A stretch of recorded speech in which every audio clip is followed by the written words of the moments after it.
peace lights is just a symbol. It's a piece of art, right? But there is power in. I mean, think about all the symbols that we're presented with every single day that we see. And symbolism. When you go into, I don't care what religion you are, you go into a place of worship, and there are symbols.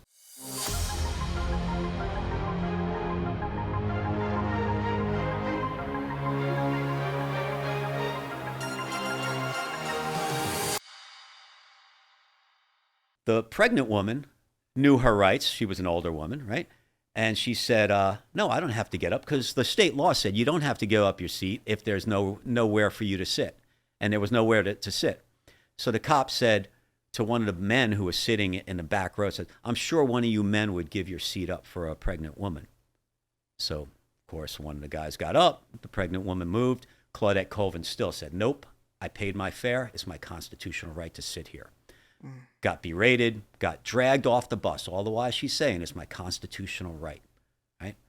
And she was brought up and arrested for 2 charges. One was assaulting the police officer, which she didn't do, and there was all the witnesses concur, right? And the other was breaking the segregation laws, right?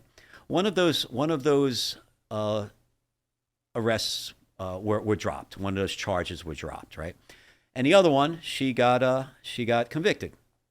So she got put on indefinite probation, which, by the way, didn't get removed. This is 1955. That indefinite probation was not removed from her record until a couple years ago. Wow. She lived her whole life with that. Indefinite probation. Indefinite probation, right? But it was her lawsuit that actually went up to the Supreme Court. And it was under a different name, and I'll talk about that in a second. But she had this impact on the timeline. So what a lot of people don't know is Martin Luther King, the very first publicly facing thing he did, he was in his 26-year-old body, and a minister at Baptist Church in Montgomery. The first publicly facing thing he did was to organize and raise funds for the defense of Claudette Colvin.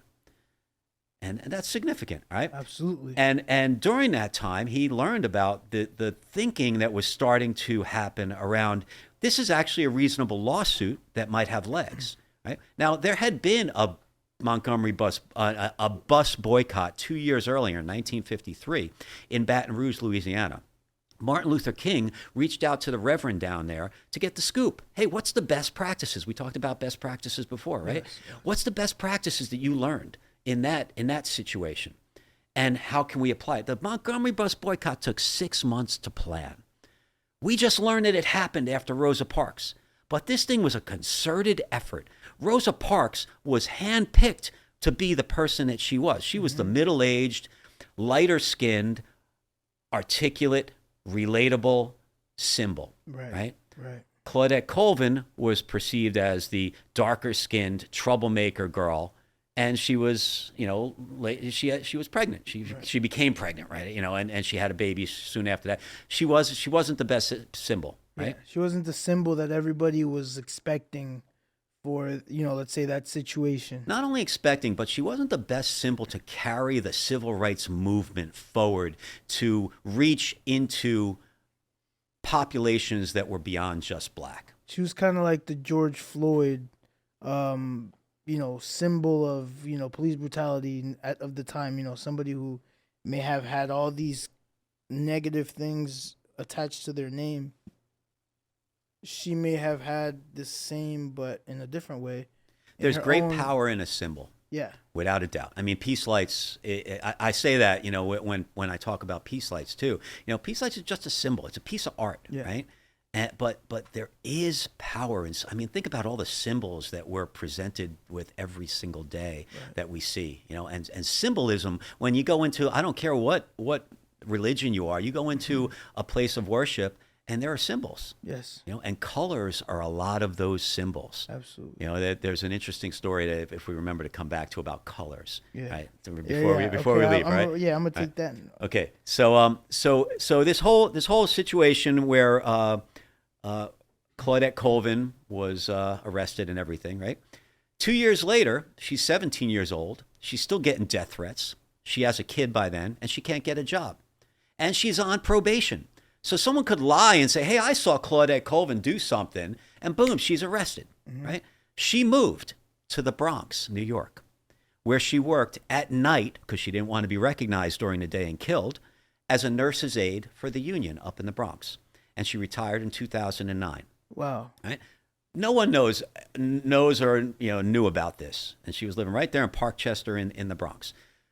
The Sheikh, same Sheikh, Sheikh Musa Drame, Yeah. finds out about this icon of the civil rights movement and organizes an event to honor her on December 1st of 2016. Right? December 1st is the same day as Rosa Parks. It's also the first day of the International Month of Peace. Right? And New York State and New York City are the only two places in the United States that recognize, like the United Nations, the month of December as the International Month of Peace. So at this event, Sheikh invited Peace Lights to play at this event, and he invited me to speak. So I said I better get up to speed on Claudette Colvin if I'm going to talk about her, right? So I went to the library and got a book about Claudette Colvin. And in it, right away, what struck me was early on, it said, she's credited with, quote, accelerating the change in the plight of colored people. And I was like, wow, I could see how that's historically correct. That stands entirely. It's a historically accurate statement, right? But I'm an engineer. I see accelerating a change, and I think mathematically that's a second derivative, acceleration, right? What's that really mean? That's interesting territory, right? So I typed into Google, plight of colored people, 1955. The first thing that came up was all the lynchings here in the United States. 4,000 lynchings from the end of the Civil War in 1865 to 1955, 90 years. Now, to be fair, not all of them were racially motivated. I'd say probably 75, 80% were. I don't really know, but it's the majority for sure. And you could get lynched for cattle rustling and stuff like that, right? But the other ones were either you were black or you were white supporting black or something like that, right? So I had an epiphany. I said, you could say that the plight of colored people in 1955 could be measured in deaths per day. Now, eventually, over time, that went down. Right. If she accelerated the change, she pushed that curve to the left. And now there are some people who are no longer under the curve. They're over the curve. Those represent literally lives saved. Lives saved. Yes. So, here I am, getting ready to talk about Claudette Colvin, who's in the audience, right? It was exciting to meet her, I later got to be very involved in events honoring her. So I said this. Someone came up afterwards and said, Mr. Rogina, no one's ever told her story that way. Would you mind telling that story exactly the way you told it to the ambassador from the African Union to the United Nations? It's like, wow, Now I've done a bunch of public speaking at conferences and whatnot, and people come up to you after you talk a lot of times, and I would say probably the majority of the time there's little to no follow-up, So I wasn't sure if this ever was going to happen. But sure enough, like a month and a half later, beginning sometime in January of the next year, I was going in to meet with one of the two ambassadors from the African Union. Now, the African Union is 55 nations, right? 1.3 billion people at the time. It's 1.4 billion now, right? And from my kind of roles at Hewlett-Packard and everything else, you don't go into meetings with executives and not do your homework, right? So I knew a little bit about the African Union. Went in, talked to the ambassador, His Excellency Adonia Ayabari from Uganda, and he was the ambassador for peace and security. And we had this great discussion. Told him about Claudette Colvin. He didn't know who she was. Obviously knew Rosa Parks. And I said, wouldn't it be appropriate for but before I said, there's 6 regions of the African Union.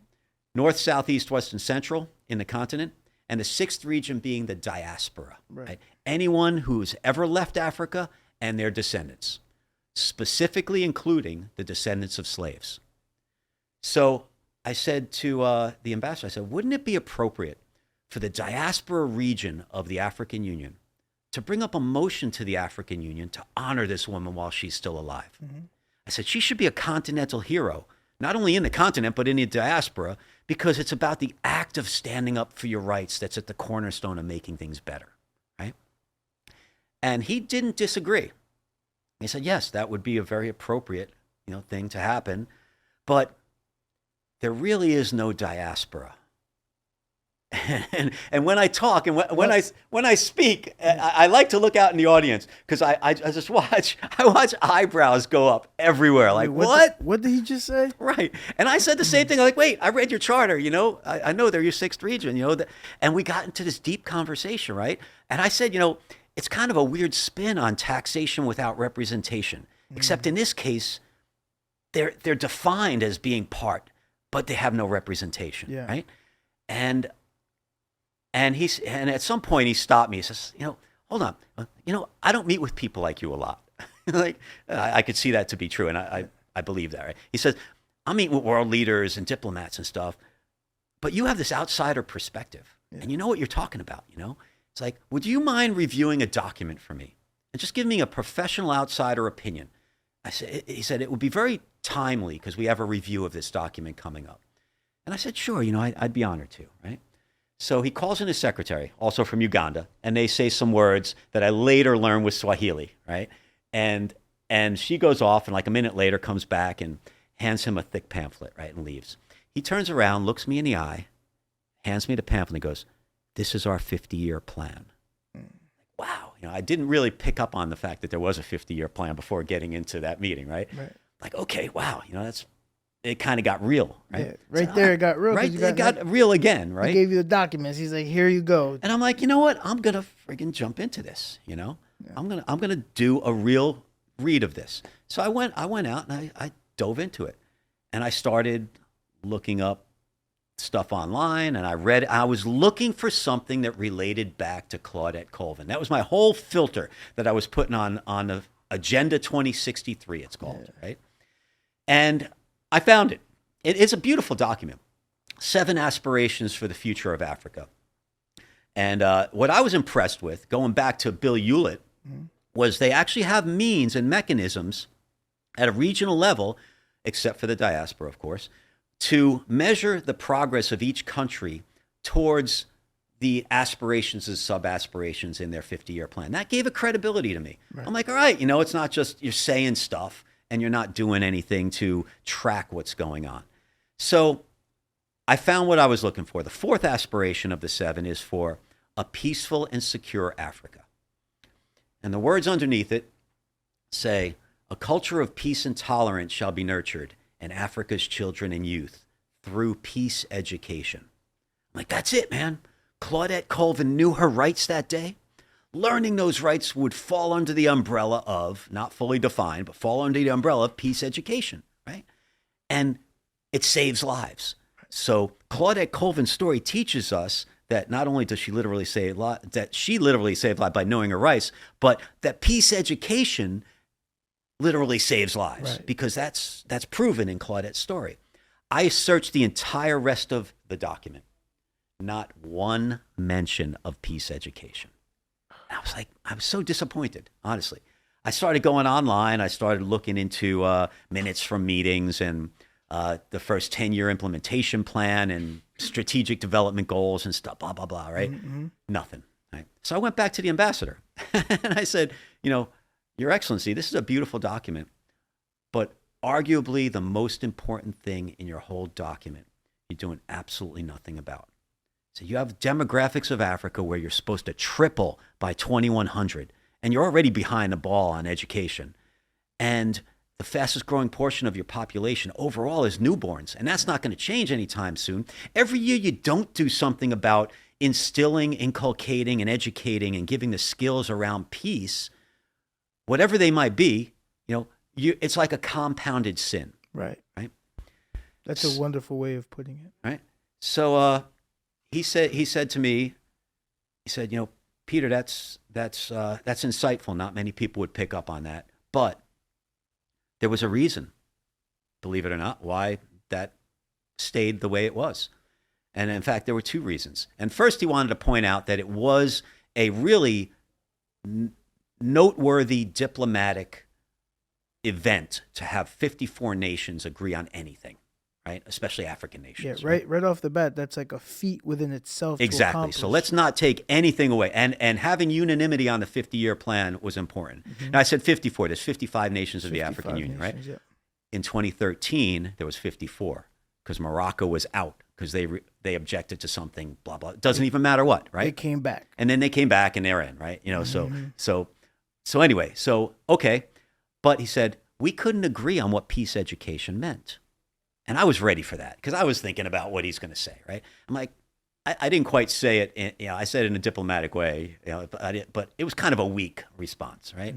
Like, come on, like this is not an unfigure-outable thing, I said, it's not 100 things that peace education is. It's a dozen things. It's 20 things. It's something that a working group can get their arms around and figure out. I said, you and I could probably figure it out 95% of it in the next 5 to 10 minutes. Yeah. And he agreed. He says the other thing was that there were certain countries that really weren't too supportive of wanting to peel back that onion. And we needed unanimity on the plan. At the end of the day, we're a political body. And we couldn't afford to get sideways with any particular country over a process that you'd try and implement to figure out what peace education meant. That wasn't something that was really achievable in the context of the bigger goal of getting a 50-year plan out. So I left that meeting kind of with my tail between my legs. I thought it was going to be a, hey, you might not have noticed this, but no, to his credit, I'm sure to everybody's credit, they put it in there. They put in what they could get, right? And kudos for doing that. Yeah. Just like kudos for having the strategy on the civil rights movement and recognizing what could be done. Kudos for taking what you could get and moving the ball in the right direction or facing the ship in the right direction, right? So a couple months later, at a Peace Lights event, and Peace Lights is the common thread of this whole thing, right? Someone comes up to me and said, Peter, I heard your story. You must talk to Mamadou in Senegal. Look him up. He's a Facebook friend of mine. Right? So I get on Facebook, look up this guy's friend, and he had 9 Mamadou friends, right? Had to find the one from Senegal. and I sent Mamadou Dramé, Dr. Mamadou Dramé, it turned out, right? A note said, hey, I'm thinking about proposing a 12th strategic development goal to the ambassador from the African Union to catalyze some movement on peace education. Because if there is some movement, it'll accelerate the timeline. Claudette Colvin's story teaches us that'll save lives. That's it. I threw it over the fence, right? Got 5 pages back in French. Google Translate. Beautiful stuff, right? We started going back and forth before I realized that he speaks English, right? He doesn't write in English, right? So we got on a call, and the bandwidth just opened up. Turns out that he is a professor at one of the leading West African universities, Cheikh Anta Diop University in Dakar, and he teaches peace studies. And this is the thing that blew my mind. He has chaired Pan-African curriculum development working groups. Whoa! Already, they've done it. Right. Who knew there was such a thing? I didn't. The ambassador didn't when I went back to talk to him, right? They have never done a Pan-African curriculum development working group for the whole continent. Wow. But they've done overlapping regions. And this guy knows people in every country, blah, blah, blah. I said, how would you do it? He says, well, it's 3 meetings. They're 5-day meetings. You have the first meeting, say, in South Africa, and you do A, B, C, D, E, F, G, right? And the first thing you got to do is figure out who you're developing for, what primary, secondary, and high school say, right? And what topics you're developing for. And then you go through your process, essentially. It's a professional, educational people get together and they do their thing, right? 8 or 9 months later, they have their second meeting. During that time, everyone goes back to their country. They work in their subgroups. They do their things in their country that promotes this effort. And they all reconvene, say, in Senegal. And they do HIJKLMN, right? Yeah, for the audience, the reason why that makes sense is because there's a lot of tribes in Africa, different cultures within a country. So you got to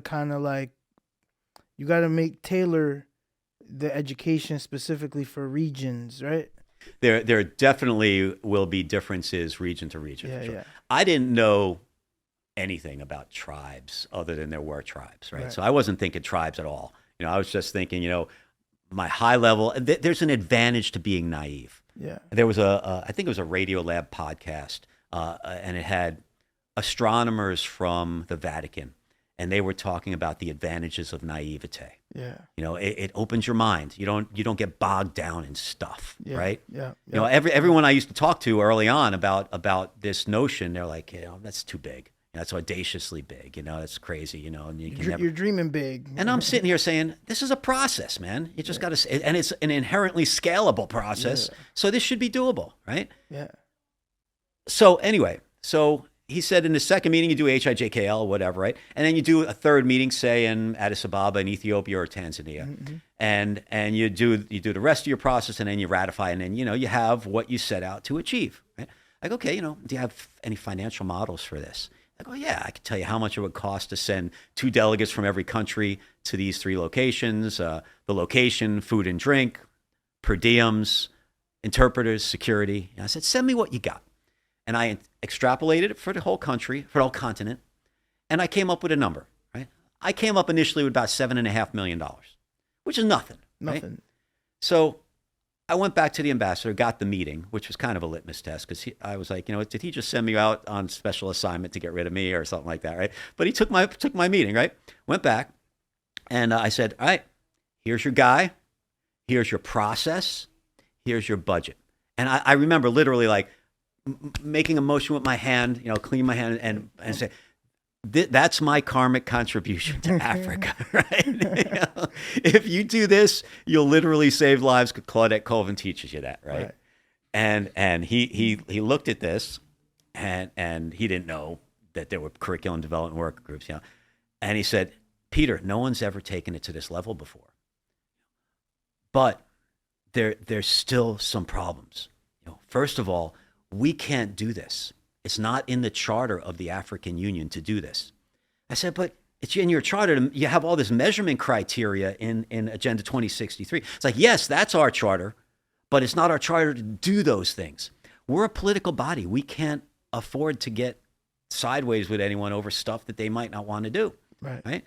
And there are better people. This is a process that's better facilitated from the outside. And we would love to partner with an organization that could help facilitate that. By definition, this is important, right? So he says there's another thing. And this is when I started learning about the tribes. He said, in Africa, if you do it right, and this is the right way to do it, you still will not be successful unless you involve every tribe. You cannot drive a curriculum down into tribes unless they have been involved in some way in the process. So I left that meeting with my tail between my legs again. What the heck do I know about visiting tribes in Africa, right? I'm a guy from New Jersey, right? This time it took longer than the first time before kind of something happened. It was at the African American Women in Cinema Film Festival. Tara Renee is a great woman. She's the founder of that, and I've known her for many years now through these circles, right?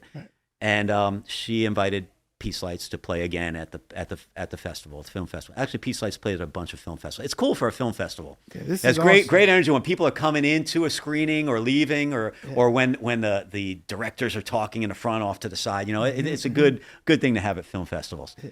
So, an elder woman from Kenya came up to me, and I had known her.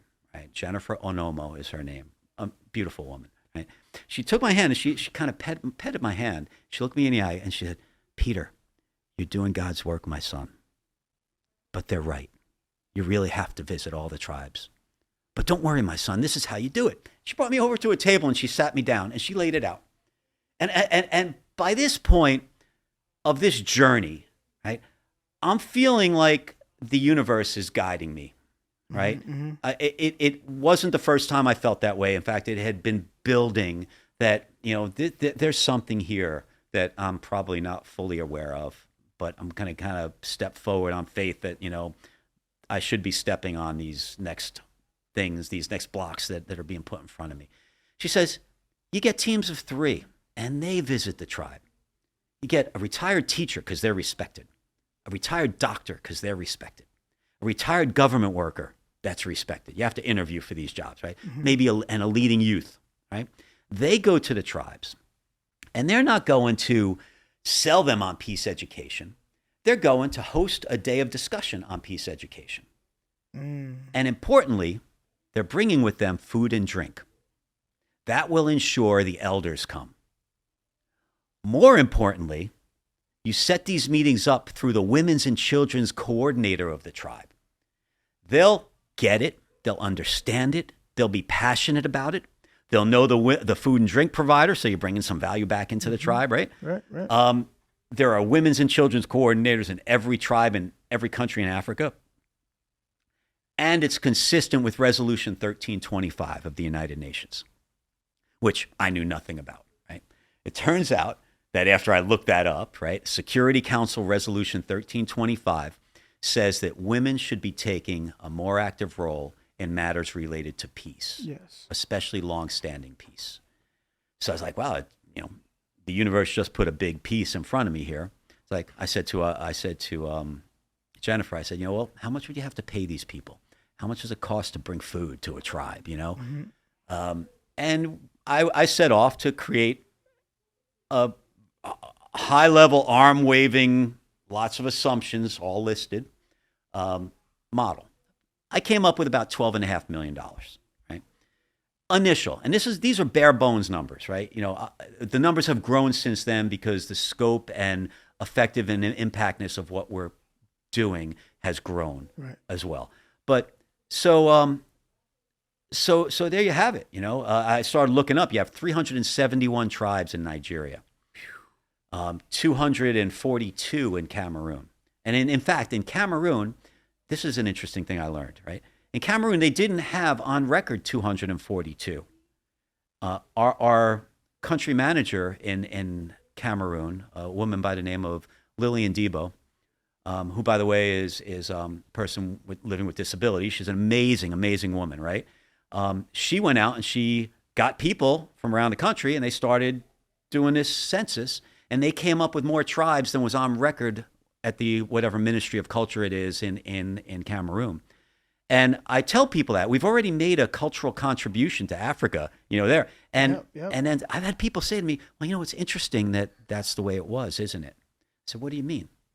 Well, that could be seen as, certain classes erasing other classes, right? Right? Ooh, whoa, whoa. all of a sudden the head Yes. explodes, right? Yeah. Holy shit, that's Oh. that, and I've come across those things on the regular, throughout this journey. That's a big one, right? That's right? huge. Yeah. So it makes you look at everything, right? Yeah, when wow. you're dealing in this. So here we are, and you got 13 languages in Namibia. You got languages everywhere, right? In fact, what we're doing is we're as we do these days of discussion, we're going to make sure to get the word peace lights in every local language in all of Africa. And we're going to have a peace lights with all the local languages, all of them from Africa, and that's the goal. Because the goal is to go out and meet every single tribe initially, right? Yeah. So let's fast forward. February of 2020, Mm-hmm.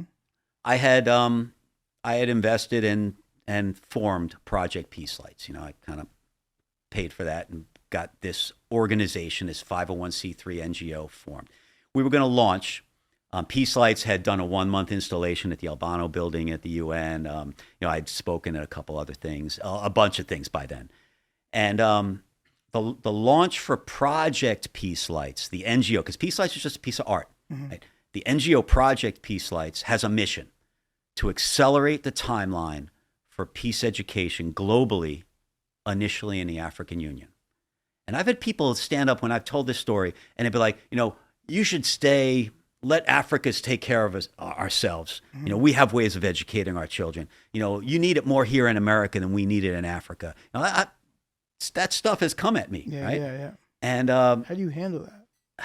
the first time I was like a little bit indignant, but I don't think I let it come out. But I'm like, hey man, I can do whatever I want. Like I'm a human. I see this need.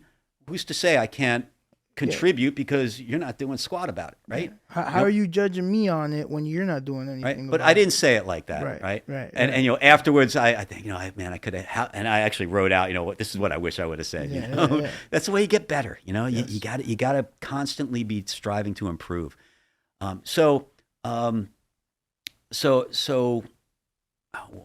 of got tangented there. Yeah, so you were explaining about how basically, all right, so You're getting all the tribes together. Right. Yeah. All right. So at this, yeah, go ahead.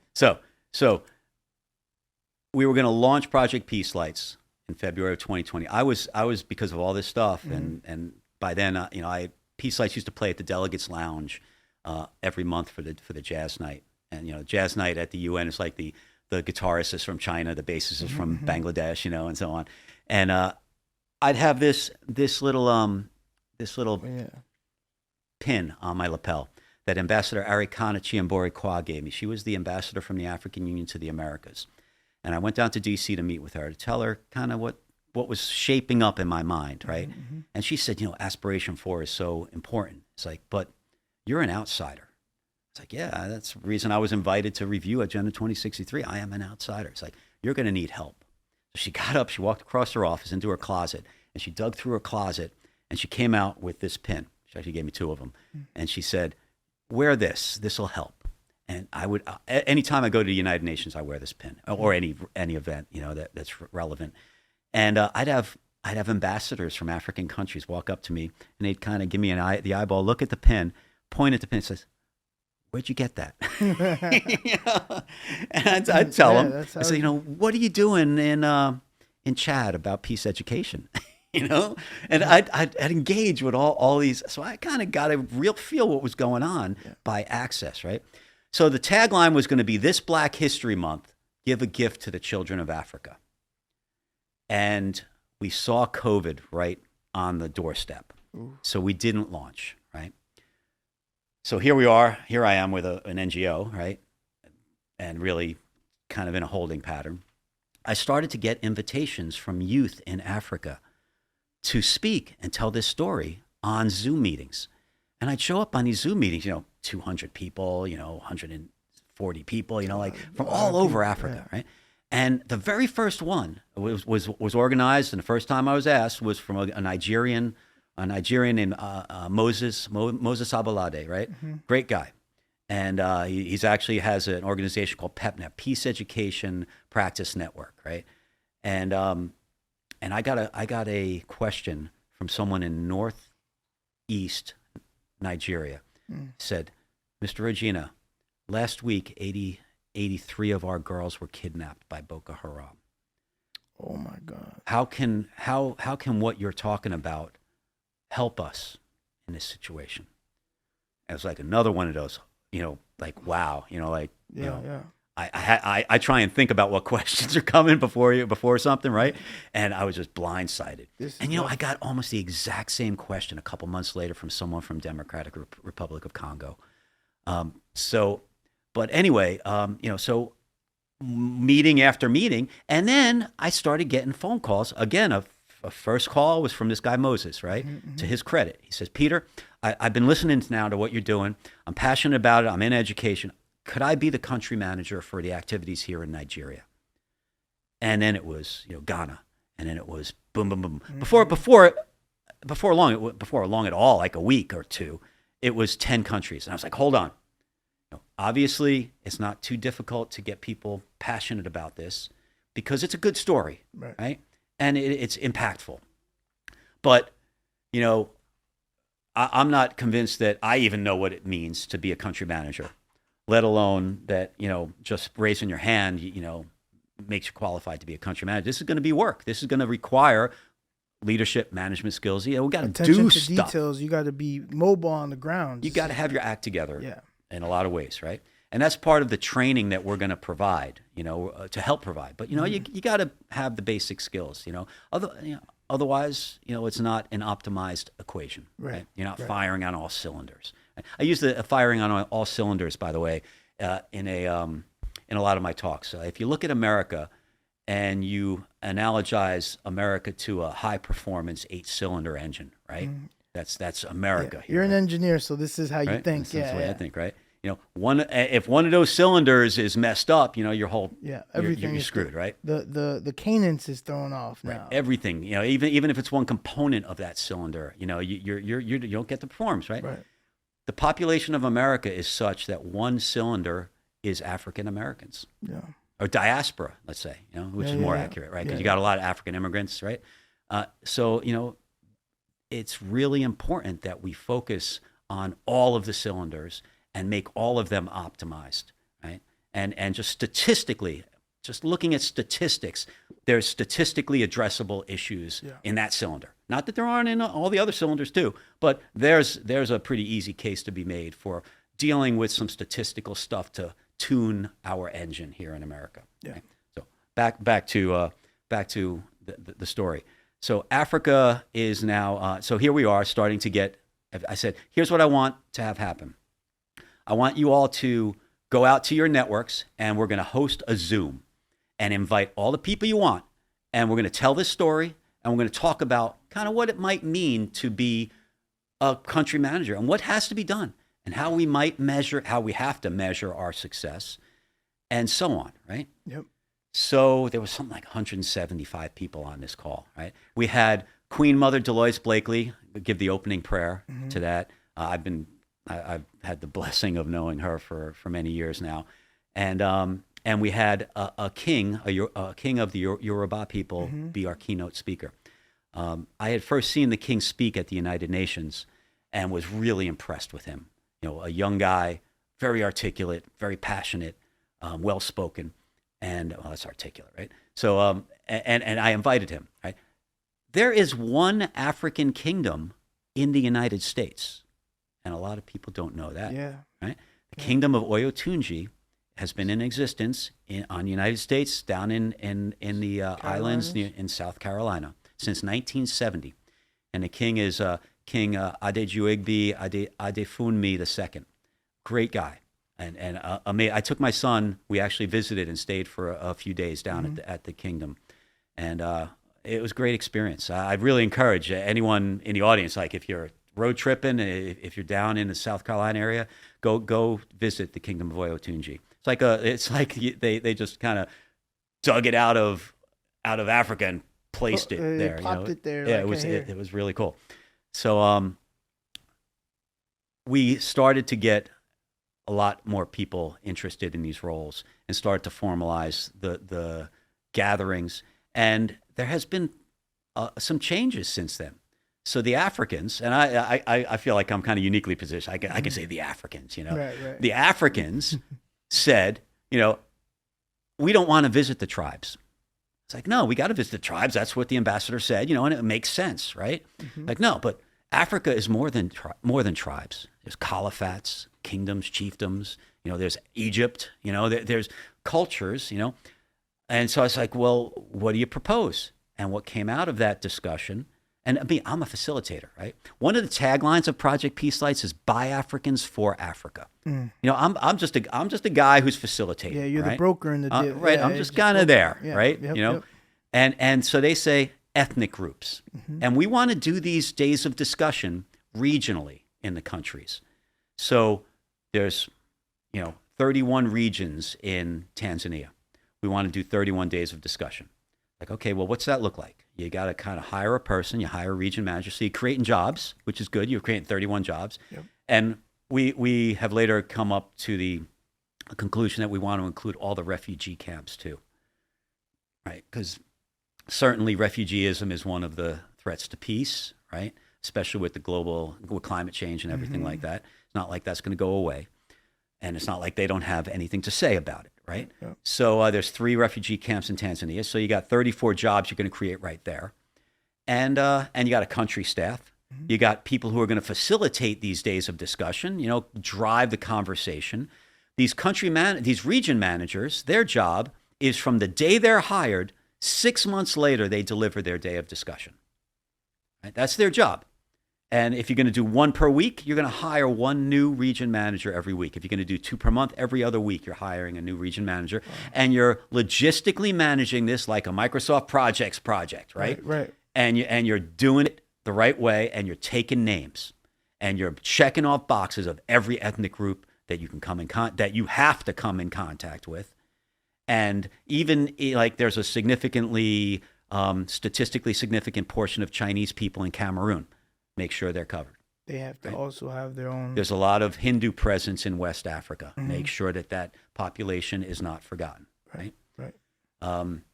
It turns out, knowing demographics here, 9 to 11% is the number I always see of of Africa is not black, lighter than whatever skin of melanin, right? And those are, Egypt plus colonial descendants and so on, right?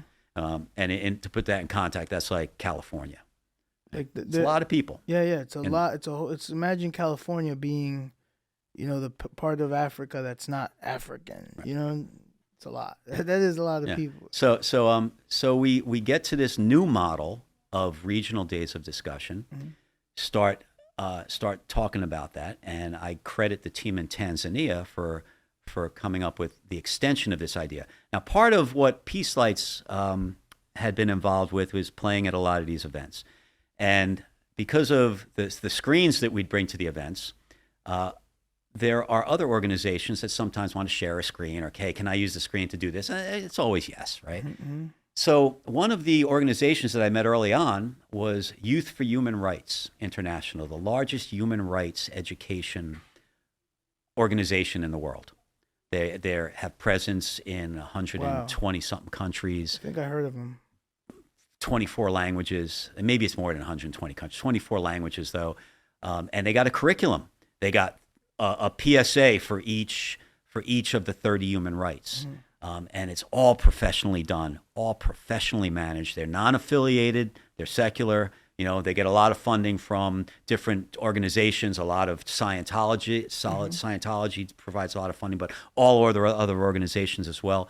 And so the notion of, if you have people who are gathering for a day of discussion, why not train some youth in their human rights at the same time? Right. Just have another track, right? So how many? Nominally, and I picked the number, it's like 200. I'm going to train 200 children and youth for every day of discussion, right? And how does that flow out? Well, that flows out pretty good. That adds another 34 times 200 people that you touch in Tanzania alone, right? Then this is where the Tanzanian team really made the contribution. It's like, why don't we train the trainers at each one of these days of discussion? 10. And they continue to propagate the human rights training. Like, holy cow. All right, so let's put some bounds on that. Say you have your day of discussion, you train 200 kids, children and youth in their human rights. As a separate track, over here you're doing the peace education topics from all the ethnic groups. Over here you're doing your training. Day 2, you bring 10 people back, pre-selected people. They got to be good people, right? In fact, personally, I think that most of them should be women, right? And you train them and you hire them. And their job for the next 36 months is to train at least 20 people per month. Has to be trackable.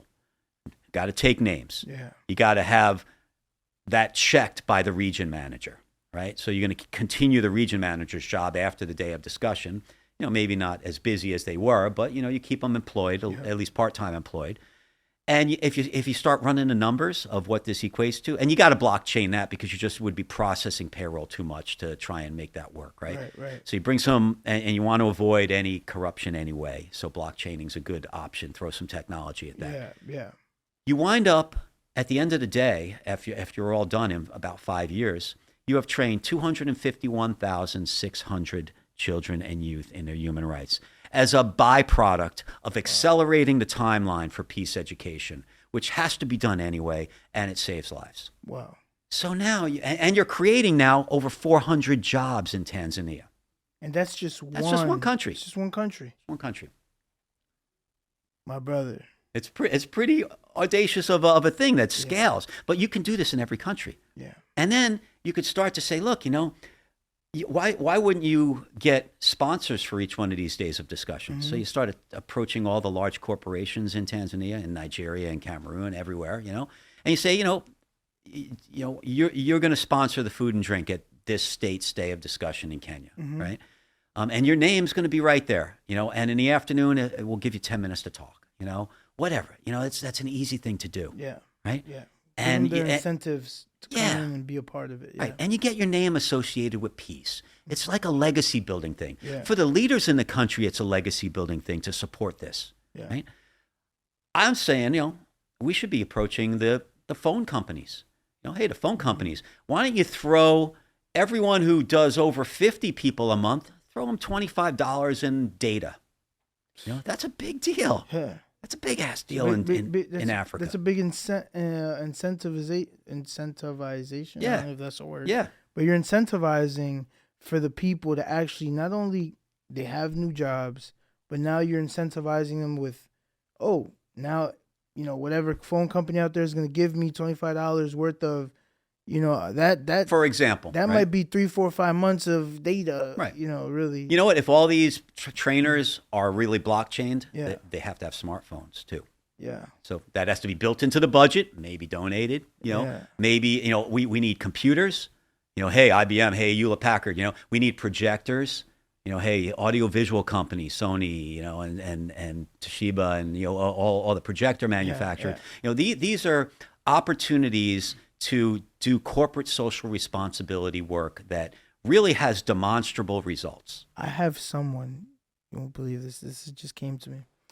I have a friend of mine who is doing they're donating iPads or they're like like iPad type things to schools for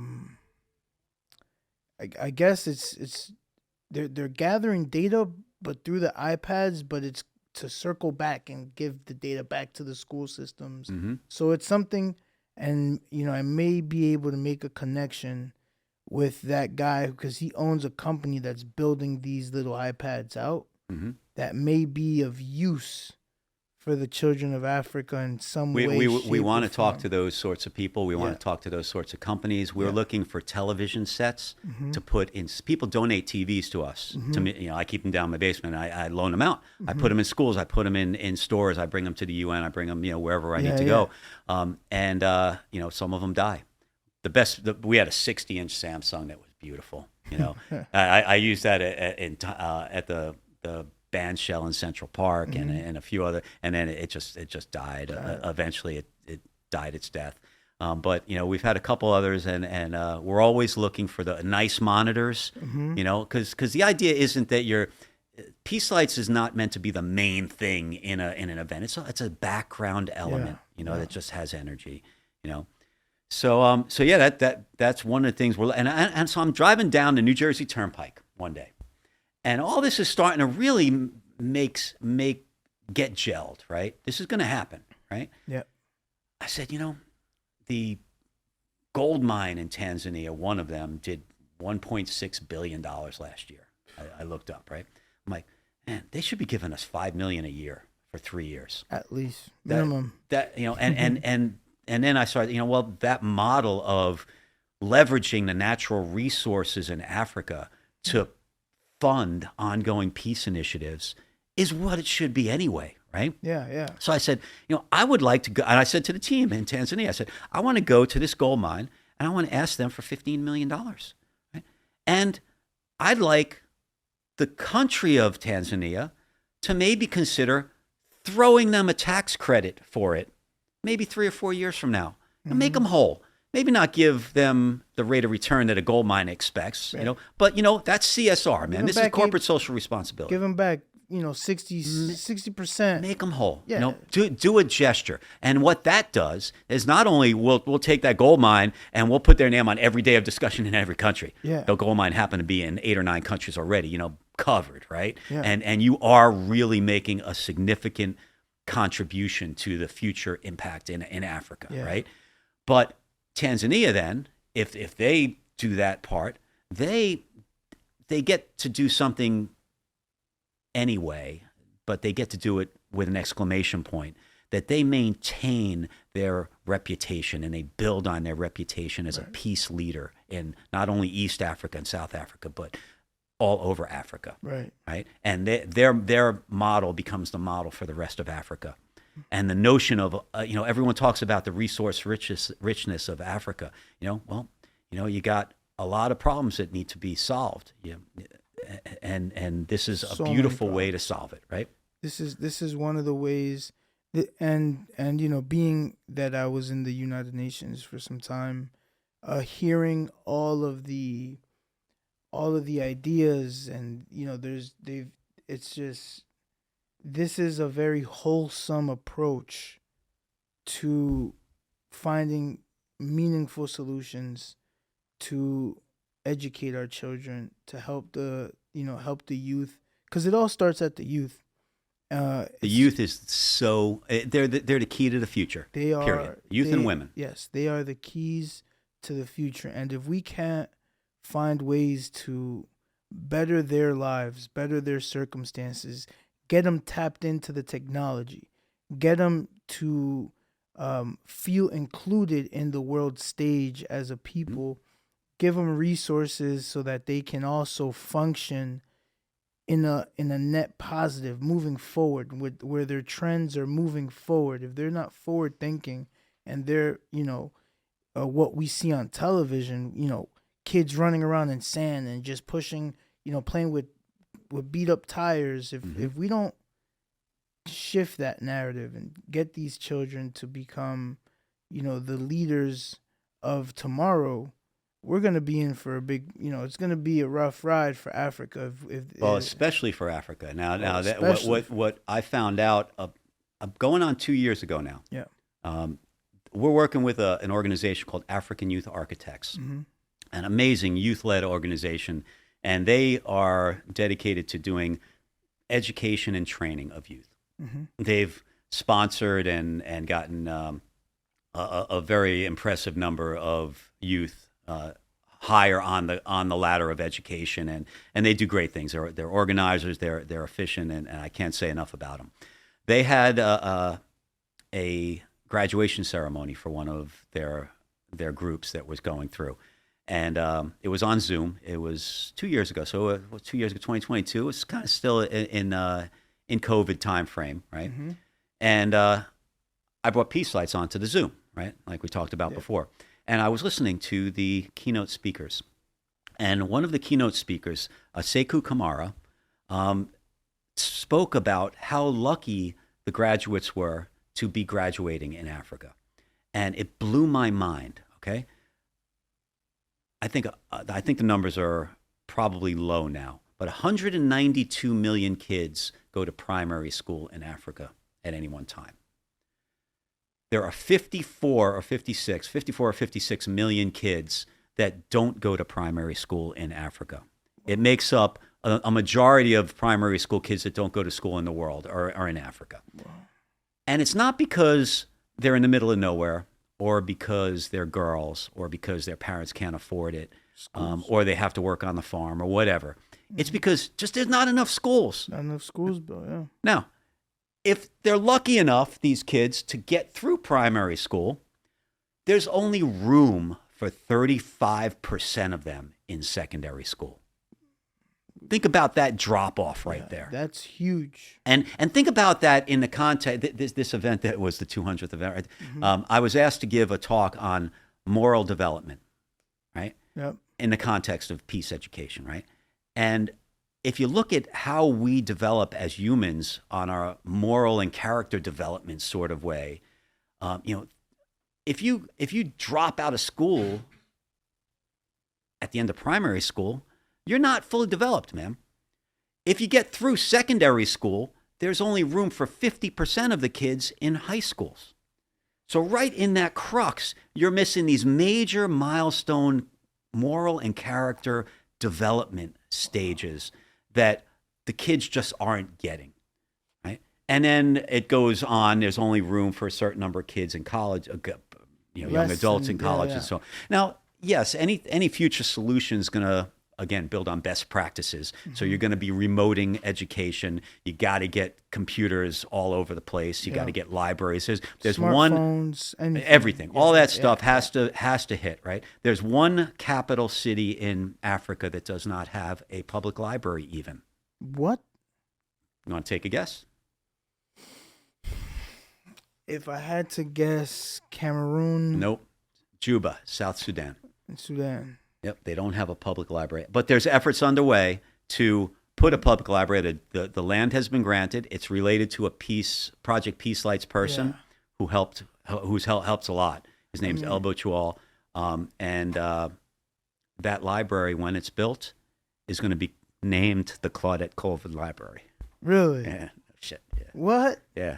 Yeah. What do you have to do with it? A nice circle. And it wasn't me, man.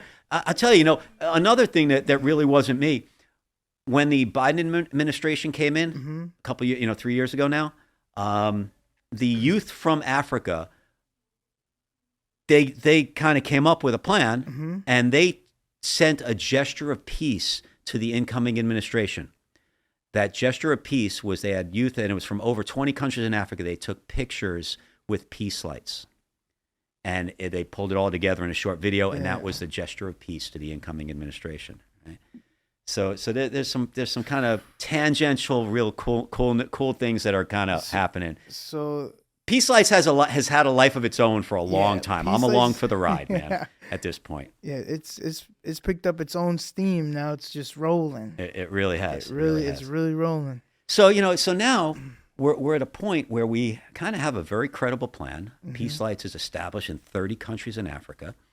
Where our website just got hacked right before Christmas, and all the stuff just pointed to some online shopping stuff. We haven't fully gotten it back on yet, but we are gonna radically shift all of that, and we've been really searching for the way to have the sustainability of the efforts be ensured. Now, it's one thing to say, yeah, you get $15 million from this and you use it as a model. If that's successful, great. Right. That's probably gonna be enough to do it. But you really got to build known ways of sustaining revenue flows. And this is another thing that I don't see really other NGOs, for the most part, doing what I'm about to describe. Okay. And what I'm about to describe really came out of a woman who's in the other room, Amma Nameli, and a couple other folks who had real inputs into this whole thing. I was thinking along these lines, and let me get back to the education capacity gap, right? Yeah. Because it leads right into this. I said to myself, why the heck are we doing all this work to accelerate peace education when most of the population is not going to even be able to benefit from it because they can't go to school? And again, it's not even taking into account that they're girls, and blah blah blah. Right. Culturally, right. In South Sudan, they have one of the highest ratios of women to men in the world, and they also have one of the highest illiteracy rates for women in the world. So you got to start addressing all this stuff, and you got to have schools. Yes. So I said, how would you solve this problem? You can't build schools fast enough. You're going to have to drop schools in. Going to have to be prefab schools, containerized schools, and you just got to throw them in by the thousands, right? Yeah. But again, my engineering mind kicks in. How do you make that into a manageable and well thought out plan? Can I suggestion? Go ahead. Yeah. Well, because at the UN, this was what I would spend all my day literally thinking about this stuff, and since my departure and to now, and what I've thought, now is like, I think of Elon Musk and Starlink, and I think about access to the internet. I think about all these phones, as how much would it cost for like an iPhone 8 now? Maybe iPhone 5 even, whatever it is. Yeah, but no, I let me stop you there. Yeah. If you're going to build out a communications infrastructure, for example, in Africa, right? You're not going to start by building an analog network. You got to go to best practices today. Best practices is by putting the state-of-the-art technology in. Well, China's is looking to do that in certain regions. Now, my problem with that is that, and I agree with you, I think that it would be incredible to have the absolute best technology in Africa. However, I think for that to happen, it should be built by Africans for Africans.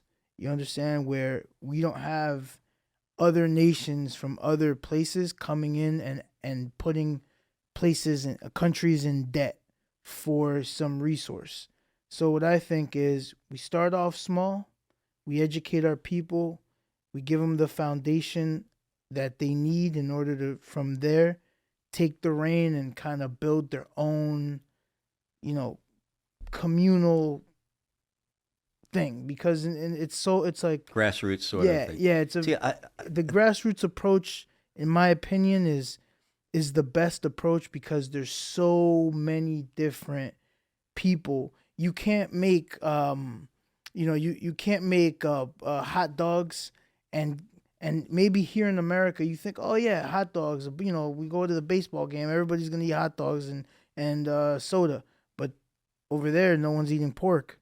So okay, we don't eat pork. It's maybe in this town they eat pork, in this town they don't. mhm. In this town they eat cow, in this town they don't. So you can't just make a menu that's just, you have to kind of know the people, know what services is best for that area, so that we don't disenfranchise their culture. We don't take away their their their culture, their history, There's two comments on what you just said. Yeah, yeah. Right on, okay? Yeah. Grassroots, yes, but this cannot be a successful journey for Africa if you start off small. Right. There's no time. You're right. Absolutely right. There's no time to start small. If you're going to start grassroots, it has to be scaled grassroots everywhere. So you got to be thinking about a wide dispersion of a huge infrastructure and a huge cultural commitment to raise the bar across everywhere. The thing about having China come in, or the United States come in, or anyone come in, personally, I look at it, I put my outsider cap on, right? Yeah, yeah. I'm an outsider. Why do I care who helps lift up Africa? Well, it's not because of the help. It's because of the debts that they're But being why, put it's in. not just China. I mean, you got France is still kind of Oh yeah, they have strangling stuff. America. I mean, Africa's getting raped for all their resources Yeah. anyway. So the way that's going to help is by building refineries, building infrastructure, building building communications networks. Well, what a lot of people in Africa, a lot of presidents in Africa are starting to do now, they are starting to take the initial blow, take that hit, saying, our economy is going to be shot for a little while until we're able to get this infrastructure going, but we're going to do for our people now. We're not going to go ahead and sell our resources to this third party so that they can then sell it again and make And those leaders that make those decisions are going to be remembered as having a legacy of laying the groundwork for peace. Right. There's a bunch of leaders that aren't taking that, or are apparently not taking that. It's one of the areas where I kind of remain a little naive, a little bit on purpose, right? Because I don't need to know. Yeah. Honestly, all the details there. I'm 1 degree removed from basically any bit of data, kind of, right? So, but there are a lot of leadership opportunities in Africa. There's a lot of the average age of leaders is way too old. Yes. Compared to the population. Oof. You got the 75% of the population. The average age is 19.2. Yeah. And that's not going up anytime soon. What's the one of the best success stories, in my opinion, as far as nationhood goes, is the what's happening with El Salvador, how the president of El Salvador took out, I think he took 70% of all criminals or something along those lines. He got them off the street. Well, he arrested everybody. Mhm. If you have tattoos, if you have any affiliation, he took out everyone who could potentially be involved in crimes. And it went from I think 56,000 murders a year. I mean, or within a span of time. I think it was like within the years or whatever. It was pretty crazy. To then only 107 since he's done that. So that sounds like it's a slippery human rights slope, though. Well, this is what I would say. For whatever whatever is happening, and I'm not agreeing, I'm not saying that it's the end all be all approach. Maybe now we should dig deep into, who is actually behind bars, and let's do a background check on each individual and, If they're clear, send them out. If they're not, keep them inside. But to go from, I think like you know, basically, Free he for all to a pretty safe place. exactly. Yeah, it's like, what's the price of doing that? Nah, That's the question, right? What's I the human rights price? What's the moral and ethical I angle of that whole yes, discussion? I hadn't heard anything about yeah. El Salvador. I think that I'll Google it and I'll pull up the numbers, but it's something very, like we'll sit here and say, because I know when I was reading it, I was reading the article and I was like, wow, kudos to that man for having the balls to really go to the people and say, go to his people and say, we're going to make a sacrifice, and we're going to sacrifice, perhaps, you know workers, perhaps, communities, like who knows, but we're going to round up everyone who could potentially be a criminal, put them behind bars, and now we're going to start off fresh. And for him Hmm. to do that and rebuild his community or his country, and also to take money and invest in, you know, get away from central banks, get away from the European grip that was on there, and say, now we're gonna do our own banking. We're gonna. He invested, I think, a That's another hundred. key part of the Yeah, equation for he Africa he too, he took obviously. like 100 million, uh, and he bought Bitcoin back when it was like I think it was at 17,000 or whatever, like during that time when it Hmm. was really low. I think it was like 20,000 or something. He bought $100 million worth of Bitcoin when it was at 20,000 or whatever it was, and now he basically doubled the money.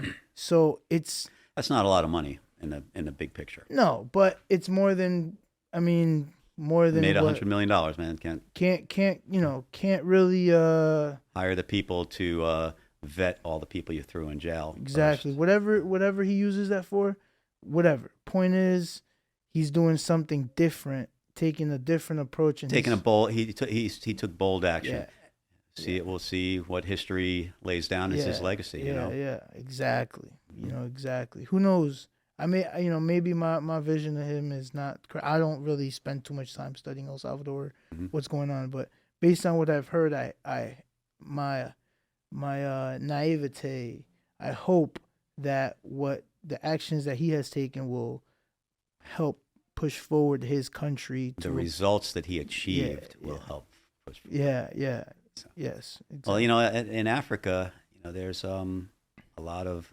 analogies to actions that could be taken that would be very impactful. Mm.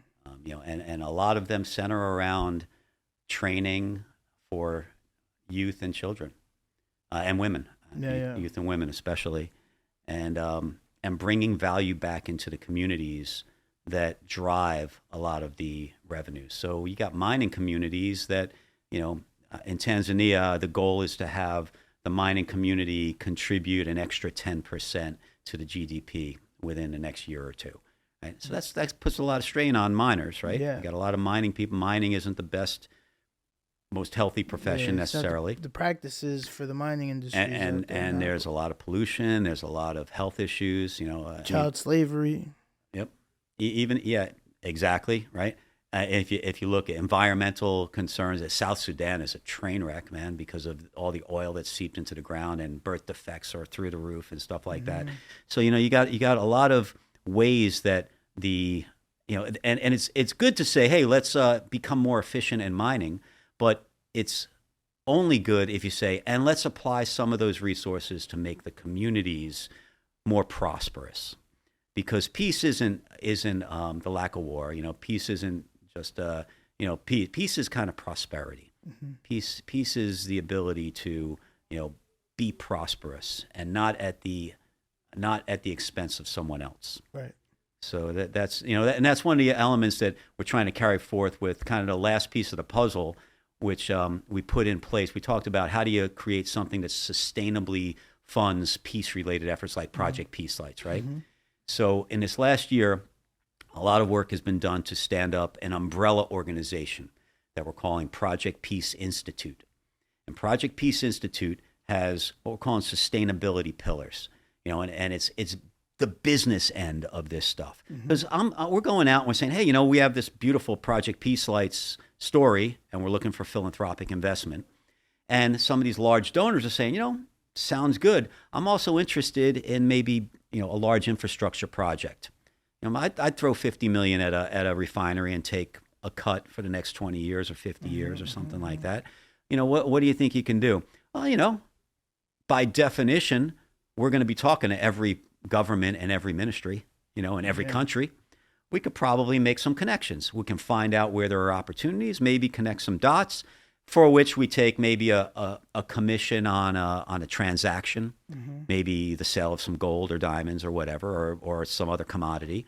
Or, if you want to invest 50 million and we kind of connect the dots and help in a professional business sort of way to have that facilitated, maybe Project Peace Institute takes a percentage or couple percentage of that venture as well. Let me ask, just for the audience, the listening audience, there's a lot of people don't know how the UN works, or they hear you say these things and they're like, okay, what is he talking about? Mining and taking a cut? Like, can you explain? Sure. To the audience So how you that got works? ministries like here in the U.S. we have departments: the Department of Education, the Department of Health and Human Services, so on. Yeah. And they're called ministries in other probably countries, most of the countries. world. Yeah. So you got the Ministry of Education, Ministry of Ministry of Community Development in Tanzania that oversees women's affairs. You got Ministry of Chieftaincy and Religion in Ghana. Your Ministry of Mining, and there's only one Ministry of Peace in all of Africa, and that's in Ethiopia. There's a reason for that. Why? Because the Ethiopian Coptic Church is there. That, like I was telling you about the book. Tell of me, Enoch. come on, go expand So, on that. yeah, Go okay, ahead. all right, so- that was an interesting conversation. So the Book of Enoch,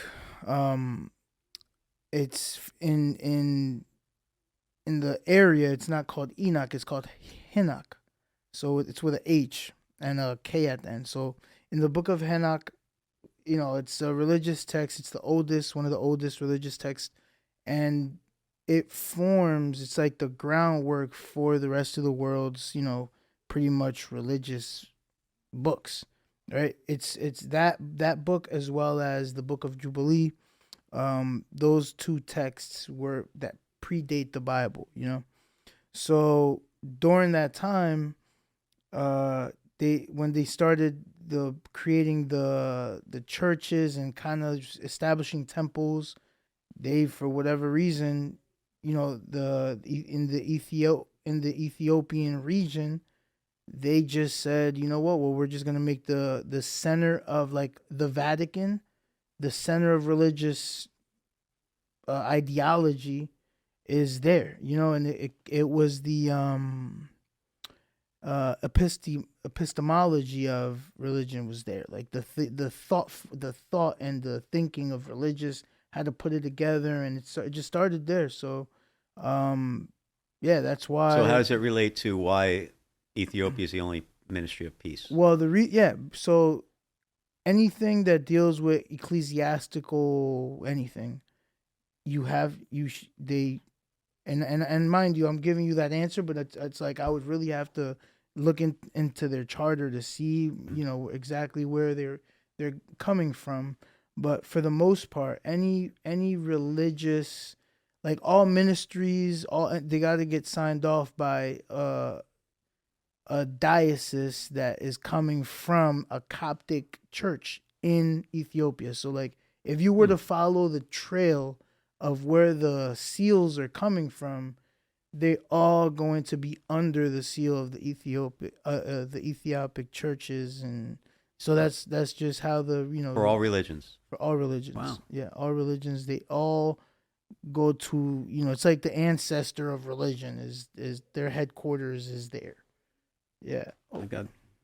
I love learning stuff. That's cool. One of the coolest aspects for me personally, for Peace Lights is the number of interfaith activities that it gets invited to and participates in. And I've had this great opportunity to watch leaders from pretty much every world religion just speak about their religions and the interfaith approaches of the. Mm-hmm. It's been a very kind of deepening spiritual journey in a way to me Yeah. too. There's an all faith seminary, is an interfaith seminary, and Peace Slice has been playing at their events and their classes for a number of years now. And I've got to sit in on. They've invited me to sit in on their classes, and I sit in on seminary classes. You know, I love anything that has to do with religious studies, religion in general.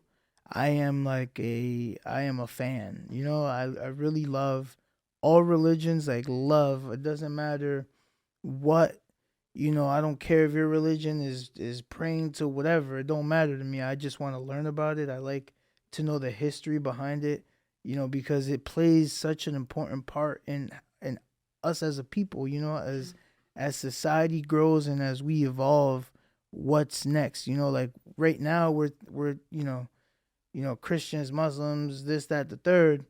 But what about in 200, 300, 1,000 years from now? Are we going to be, is it going to be the AI gods, the techno god, whatever?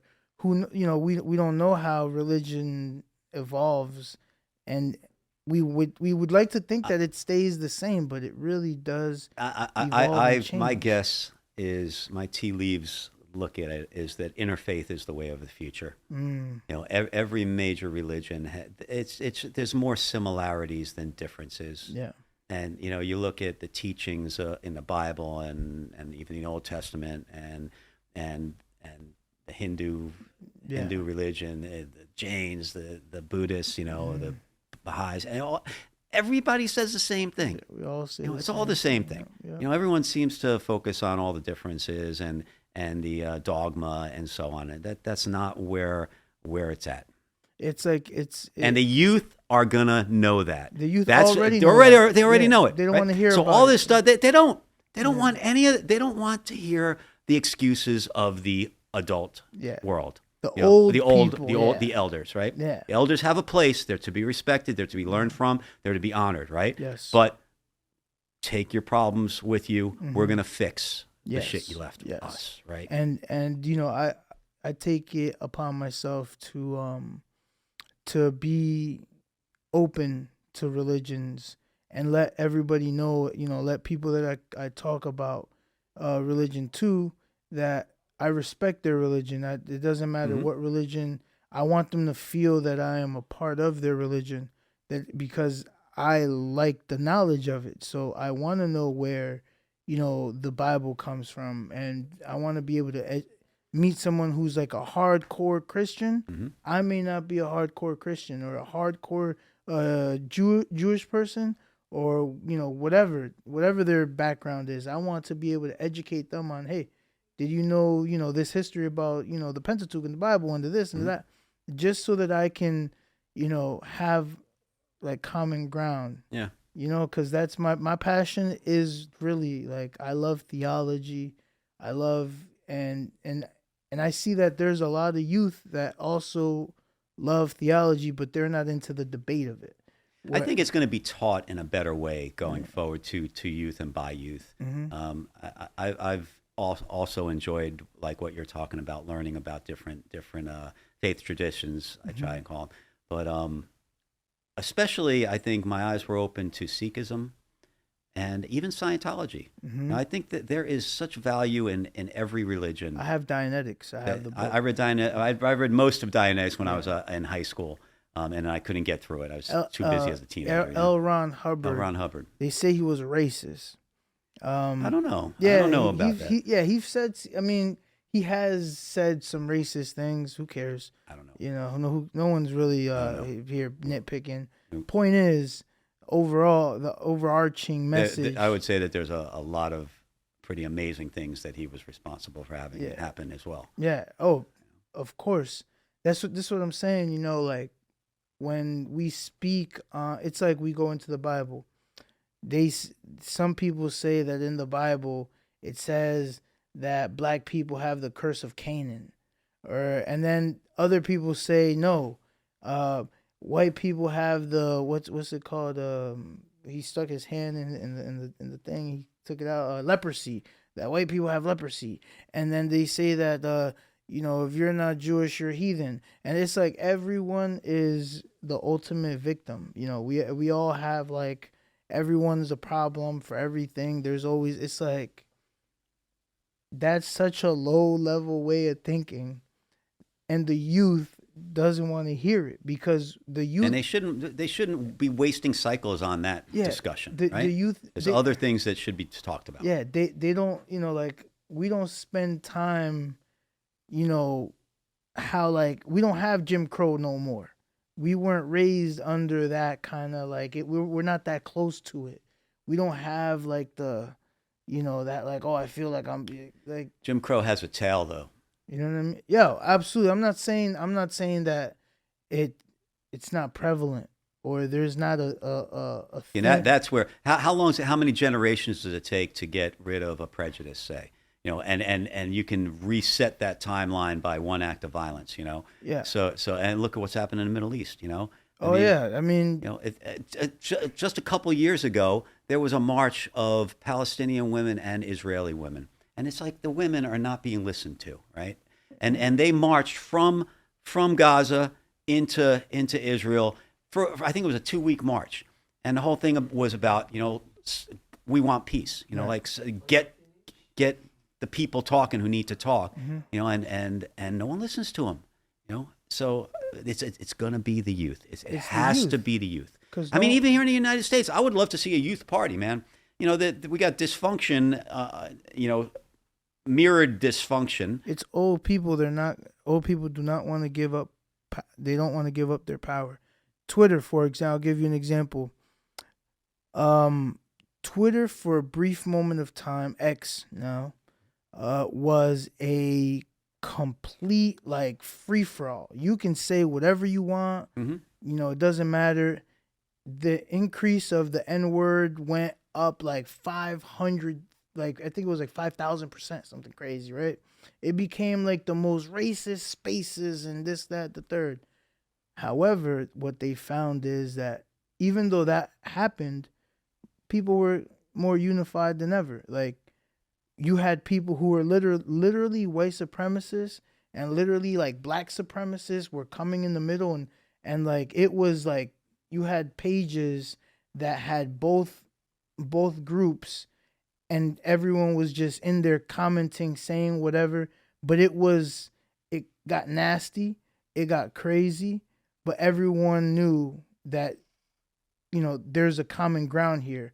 Everybody wants to be happy. Everyone wants the best for their children. So it kind of created this whole community of people who were not hurt by words. I was able to see it happen like in real time because I was seeing like people that were both like my Twitter is real like I follow everyone. I'm not like I'll follow a white supremacist. I'll follow Malcolm X. You know what I mean? Like it was my Twitter is like that. So I was able to see and my algorithm would show up like I was literally seeing that. So I would see people like after a while I saw people that actually started to point that out and how the censoring of speech kind of stopped the growth of like people as a whole. And it was interesting to watch, and that's what I'm saying, like our youth are not that sensitive if you just let them be, let them engage as far as But you got to educate it. You have to have critical thinking skills, and you got to have the exercises of logic yes. and education in history and so on in Yes, order to yes. really raise the bar across the board. Yeah. And so you mentioned X, and I had a thought before when you were talking about Starlink and Elon Musk. One of the things that one of the SDGs, the 17th Sustainable Development Goal of the United Nations, is around partnerships. And you look around at what we're trying to do in Africa, and it can't be done without partnerships. Not only from a financing point of view, but also from a technology and just getting everyone on board. I think in terms of when you mentioned Starlink, I'm going to be, well, again, as a facilitator, Project Peace Lights is going to have people traveling around and working in remote areas in all these countries by definition. And security is a concern. Absolutely. You got to make sure that your people are okay. Yeah. Right. So that would be one. I've always kind of just waited for the opportunity to say, Starlink people. Yeah. I would love to partner with you because I'd like to have that be a kind of a security backdrop that we could count on for our people who are doing peace related stuff. And that seems to be consistent with the SDGs. the thinking and no, certainly SDGs, but it's also consistent with the company. I think Elon Musk could, I'm not quite sure how to reach. I'm not asking for a direct intro, but hey, if you're out there, Elon, seriously, we should talk, man. Yeah, I mean, it's one of those things where he's doing that for other countries. He's been involved, and he's not new to conflict and using Starlink as a form of of assistance to the world. So what better way than to facilitate that for peace, really? Here's an example of how that can be extended into a peace thing. Yeah. Let's just kind of check that box. And like I said, there's a lot of other, like we talked about before, the computer manufacturers, the phone companies, the phone manufacturers, the projector manufacturers, the car manufacturers. We got to buy vehicles that have to travel around these countries. We got to do that stuff. Communicate. Buying in bulk.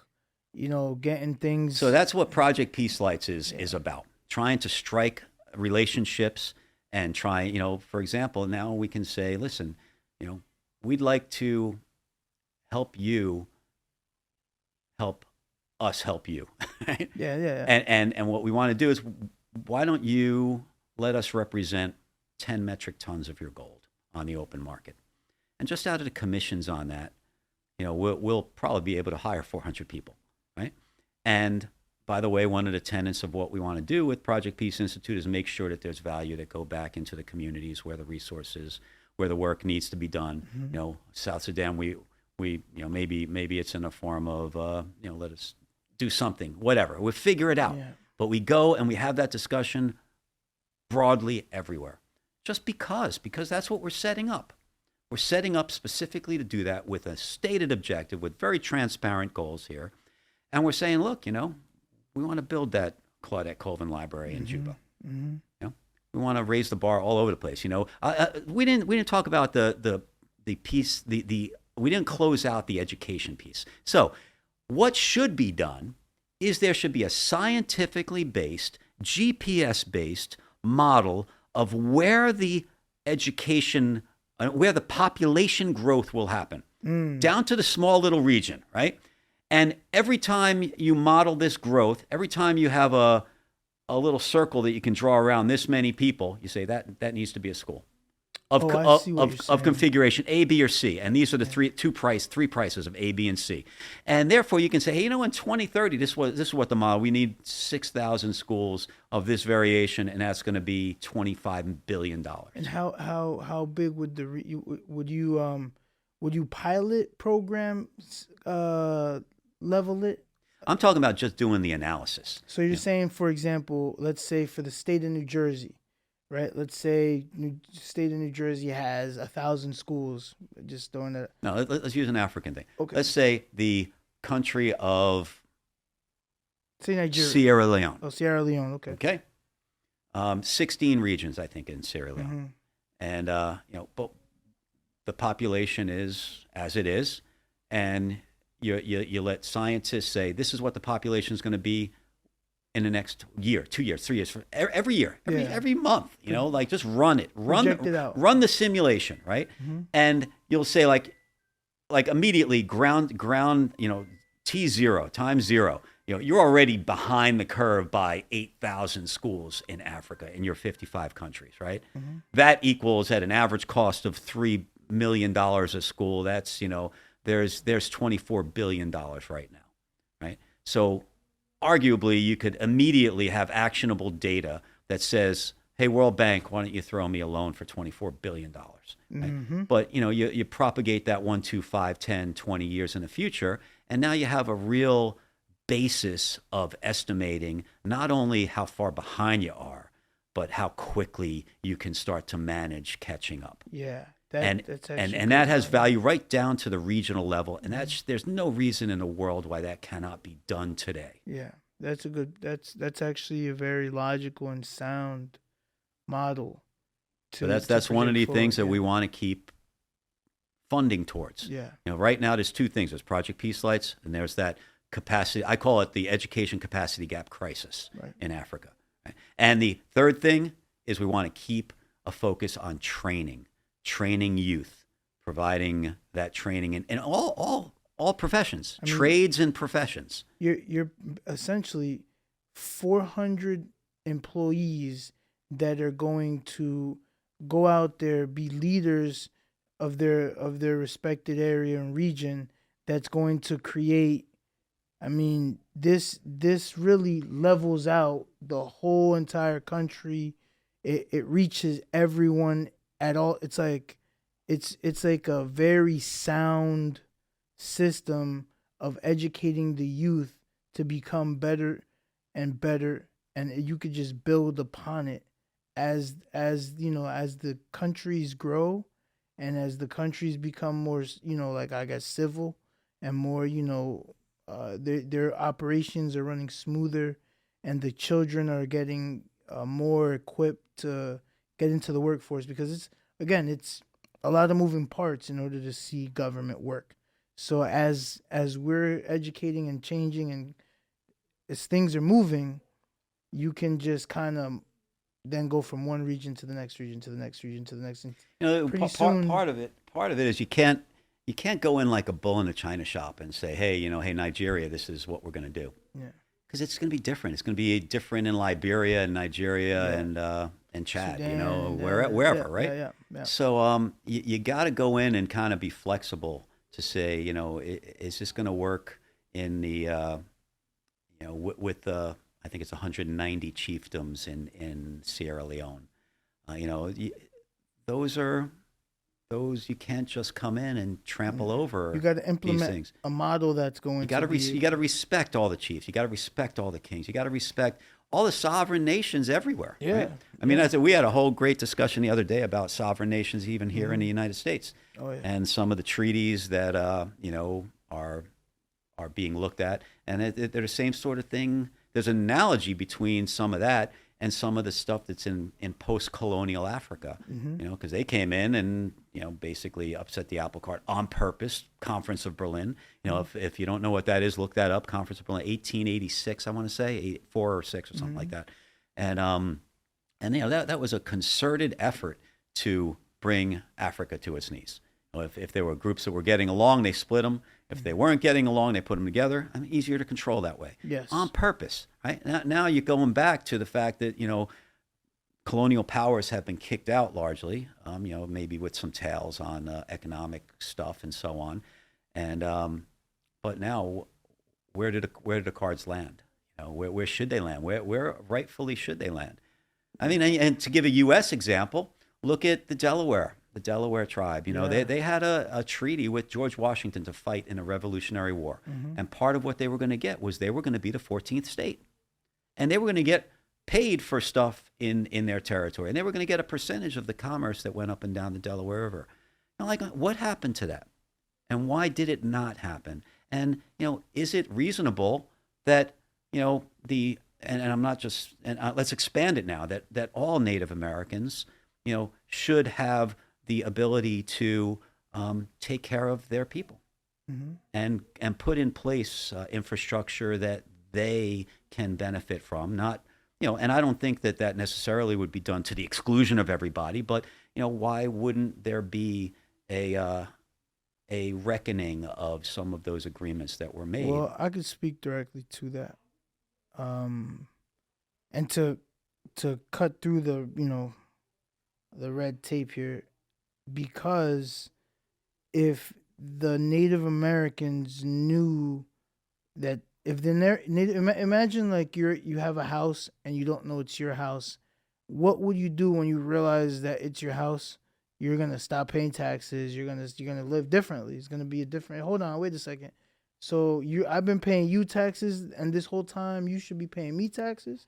Imagine how that would, that wouldn't be very good It's not for. going to be well received in the Yeah, jurisdiction of the United States. So, yeah. are you going to be able to get jurisdiction? Probably no. So, what are Mhm. the options? Same thing. Same that they're struggling with in Yeah, Africa, right? can't go to war because Because that's not good for anybody. You don't want to go to oh no, war, and no one wants to do it. it's not gonna be good for Native Americans. It's not good for anybody. Yeah, it's Right? not gonna be good It's for not the anybody. right Yeah, way, but it has to be settled. So, what are the options to settle? And if you just kind of become objective on this thing, yeah, what are the options of people who've had treaties for hundreds of years? Let's take it out of the U.S. just so it doesn't, yeah. say, raise too many feathers. Ruffle too many Ruffle too. feathers. That's it. Yeah, Ruffle yeah, too many feathers. yeah. That was a good pun. It wasn't intended. But so say in Africa, same sort of deal. Where can groups go on a world stage Mhm. that they say, we think we have a legitimate gripe here that is traceable by all legal methods, and we are looking for some restitution, some reparation.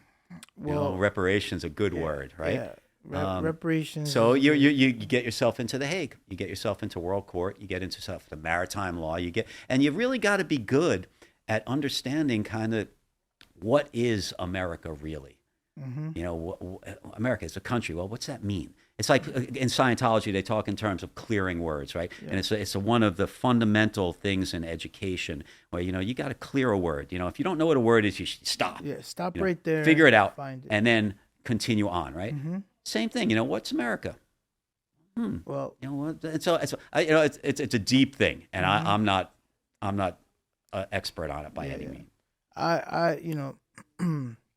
but it's interesting. I love this is like my area, right? Because I'm Native American. So like for me, I've had to study and know the history and even like I'll sit there and talk to, you know, a high school professor and have a discussion about history, and they'll say that everything I'm saying is wrong, but then I'll say the same thing to a judge, and the judge knows everything I'm saying is right.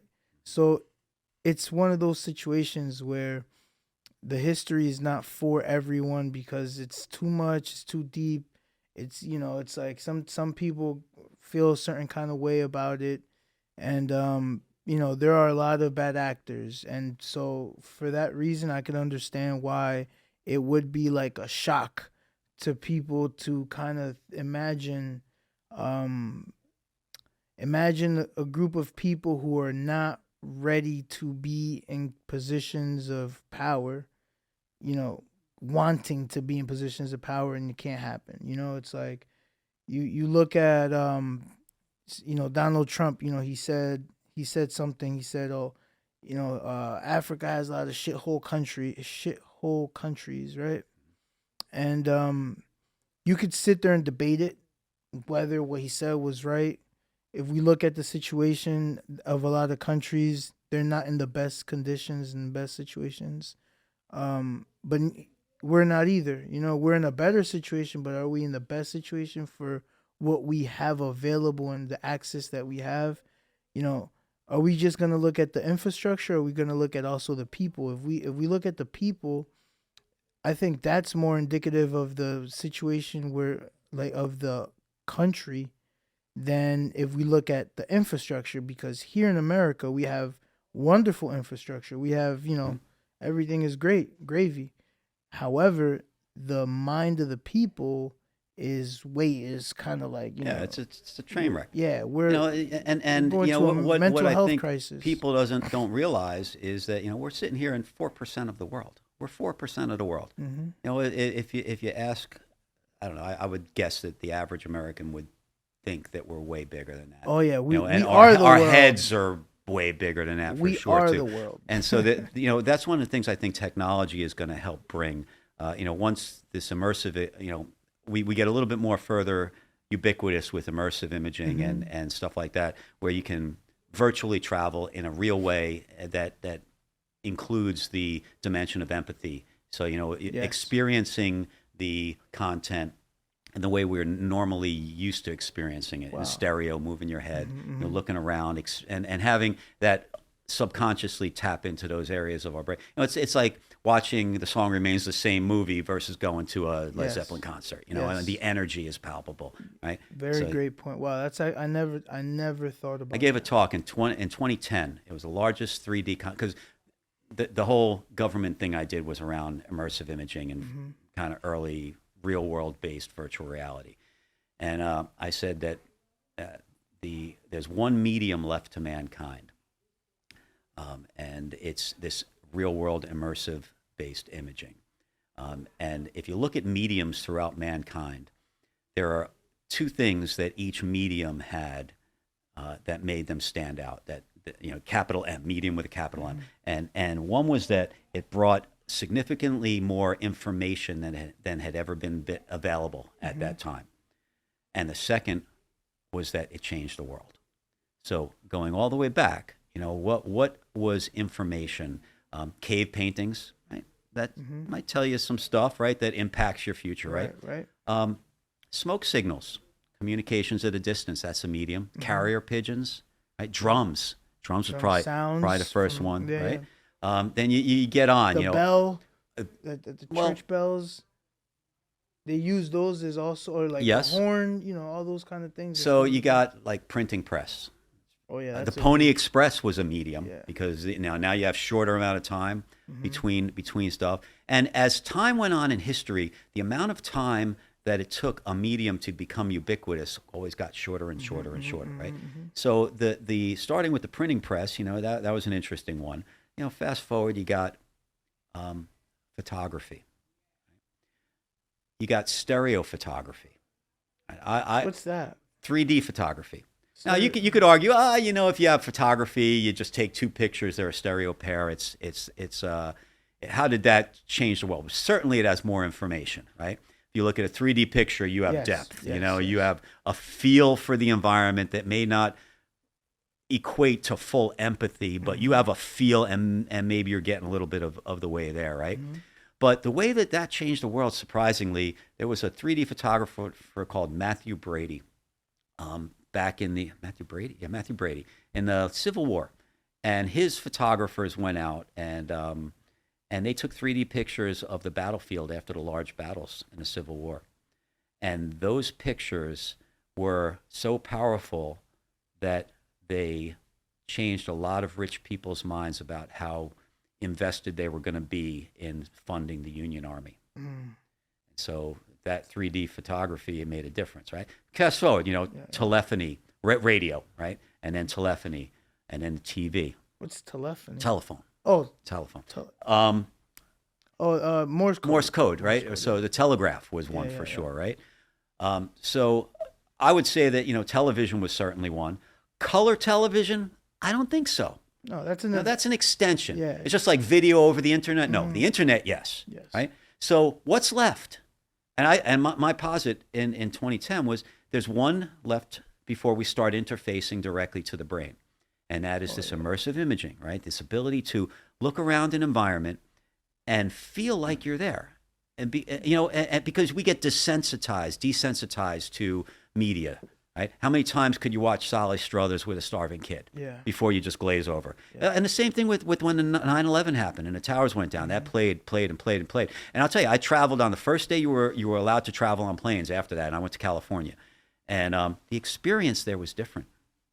It just was. So it's like showing pictures of the refugee camp versus standing in the refugee camp for a couple minutes, and you're impacted. Right? Yeah. So that was kind of where I think is gonna that technology will kick in and become more ubiquitous and impact the minds of youth first, especially, and they'll just be tired of all the bullshit. Yeah. It's like, why are we dealing with this? This is a solvable problem. Absolutely.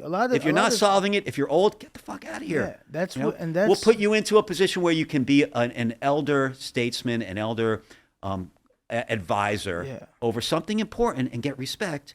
But it's we're done time with the for wars. youth. We're done with the nonsense. Like that's all the like I said, the elders have to now take a step back, and they have to take the seat in the back and let the younger Has to be done generation. properly. Yeah, let Has the to be done younger. respectfully. Has to Yeah, be done yeah, quickly. yeah. Because I think that the youth can find new ways to solve very old problems. That maybe the elders are not. Joe Biden is not gonna. Donald Trump is not gonna come up with no innovative solution. I always thought it would be an interesting, just kind of mental exercise to say if youth just voted one way, if there Mhm, was youth leaders that just didn't care about Republican or Democrat, mhm, and there was just a discussion on a youth level that started to get traction, what would that look like? I don't know. I don't know the end. Maybe that's mhm. another episode, Yeah, and that probably would be a cool episode. that's a Well, cool what do you episode. That think this sounds like would a look good, like? good thought. You Good know, thought. That's a good thought I'll come here exercise. and sit on the sidelines when you have that Yeah, podcast. that's a good. That would be a good idea Yeah. to. Yeah, I mean, yo, Yerk, how long have we been on so far? 2 hours. Holy shit! Yeah, time God. flies, man. When we're on an I gotta get. episode. Yeah, Yeah, we should yeah, start we could wrapping wrap up. it up.